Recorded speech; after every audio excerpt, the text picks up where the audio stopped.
La alboca es un sencillo instrumento de viento propio del País Vasco.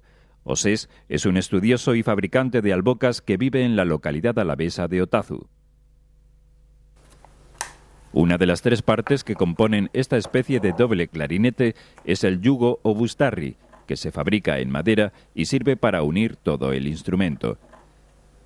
Y luego de esta plantilla es muy curioso porque el yugo, cada fabricante tiene un dibujo diferente, entonces es la firma del fabricante. Para el vaciado de la madera utiliza el talado y la caladora. Con la escofina primero para desbastar y con la lija después para pulir, Osés deja preparada esta pieza de unión. La talla decorativa forma parte también de la identificación del artesano que ha construido el instrumento. A golpes precisos con la gubia, el yugo va tomando la forma definitiva. Además de protegerla, el aceite embellece los tonos naturales de la madera.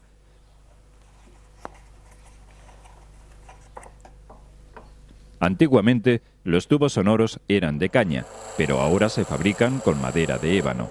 La primera fase de fabricación de los tubos consiste en el torneado exterior a unas medidas previamente establecidas. Osés agujerea en el torno el tubo sonoro. Primero empieza con brocas más cortas que no vibran al taladrar, y luego las va cambiando por otras más largas hasta utilizar una que atraviesa todo el tubo. Para que la madera no se queme, remoja la broca con aceite. Una vez preparado el tubo sonoro, lo vuelve a cilindrar en su exterior hasta dejarlo al grueso deseado.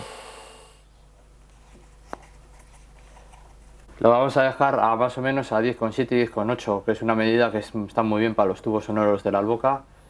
Después, Osés lo lija para quitarle las rebarbas. Para ello utiliza progresivamente lijas de grano más fino, friccionando en dirección a la veta. Ahora le vamos a echar un poco de aceite para darle el acabado final a la madera. Con una cuchilla especial, este artesano corta el tubo a la medida. Y ahora ya estaría el tubo de la alboca hecho. La alboca lleva dos tubos sonoros exactamente iguales como este. Y lo único que nos quedaría es lijar un poco el corte.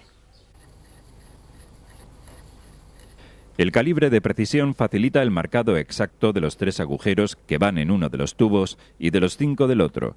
Ahora es buscar exactamente el centro con esta broquita muy pequeñita y luego ya le pongo ya la broca de su diámetro.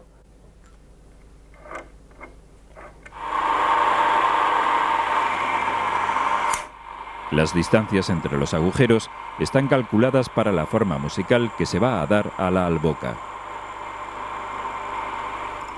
Van así porque va la, si, do, re, mi y fa sostenido, que es la escala de la alboca.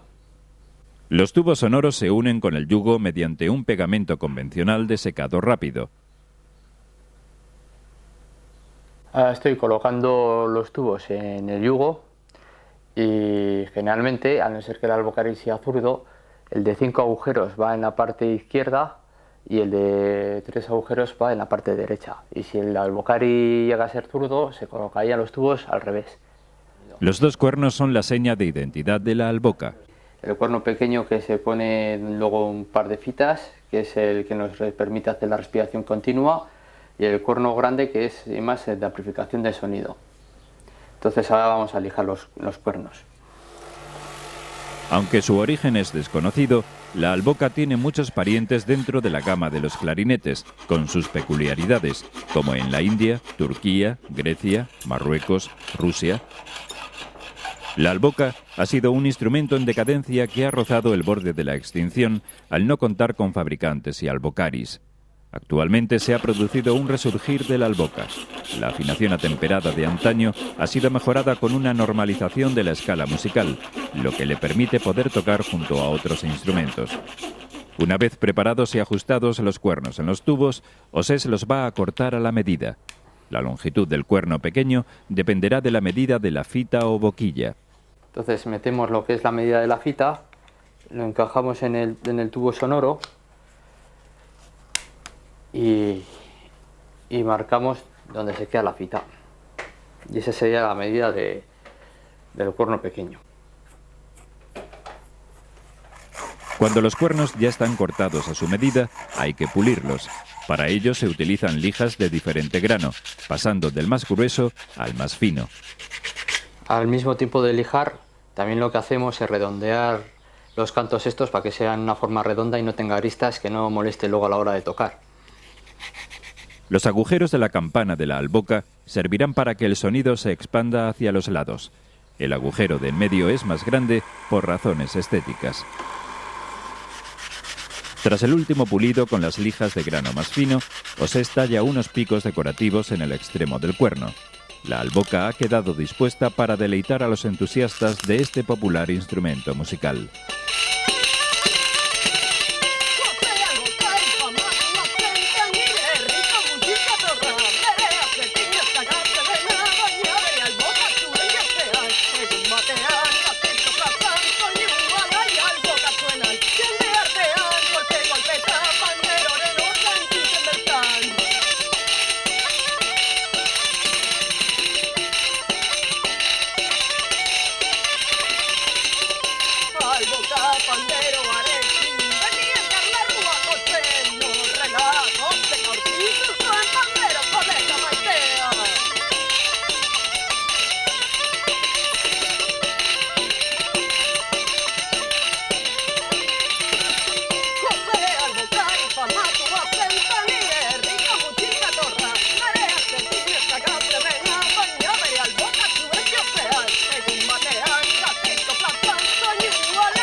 La chalaparta es un instrumento normalmente de madera, entonces todas las maderas suenan, puede ser de cualquier madera, y lo único que bueno, esta en concreto es de bubinga, sapeli, cedro y palo rojo, pero puedes meter fresno, castaño, pino, todas las maderas que se ocurran, porque todas las maderas suenan, ¿no? Para que no se pegue un tablón con otro a la hora de tocar, los tablones llevan unas gomas en sus lados. Los caballetes, que antiguamente estaban formados por cestos cubiertos con hojas de maíz o pieles, llevan unos aislantes para facilitar la vibración. Antes también se tocaba, en vez de con madera, con hierros. Lleva el nombre de tobera. Y también puedes meter cualquier otro tipo de material como piedra, pizarra o lo que sea, que también suena. Siempre se pueden modificar las tablas en el sonido, ¿no?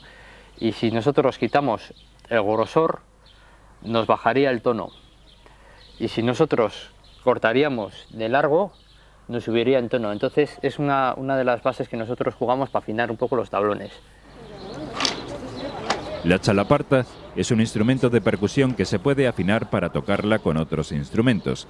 En la chalaparta predomina el ritmo, la improvisación y la compenetración entre las dos personas que la están tocando.